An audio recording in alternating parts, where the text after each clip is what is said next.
సత్యసాయి జిల్లా రామగిరిలో అన్నదాత సుఖీభవ కార్యక్రమం నిర్వహించారు. ఈ కార్యక్రమంలో ఎమ్మెల్యేలు వెంకటప్రసాద్, పరిటాల సునీత పాల్గొన్నారు. రైతులతో కలిసి ట్రాక్టర్ల ర్యాలీలో పాల్గొన్నారు. అనంతరం సీఎం చంద్రబాబు చిత్రపటానికి పాలాభిషేకం చేశారు. రైతులను సీఎం ఆదుకుంటున్నారన్నారు. సూపర్ 6లో భాగంగా అన్నదాత సుఖీభవ పథకం ద్వారా రైతుల అకౌంట్లోకి డబ్బులు జమ కావడం ఆనందంగా ఉందని వెల్లడించారు.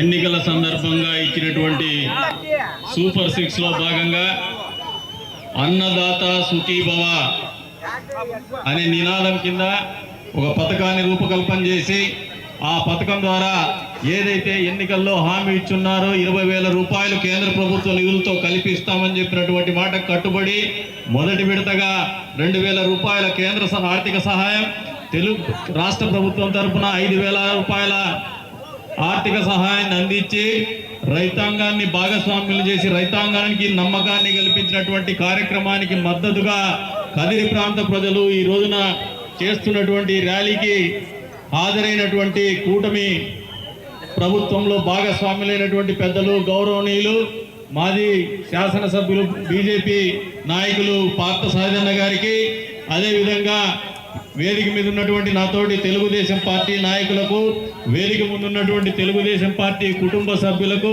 అదేవిధంగా విచ్చేసినటువంటి రైతాంగానికి, పాత్రికేయ మిత్రులకు అందరికి కూడా పేరు పేరున నమస్కారాలు.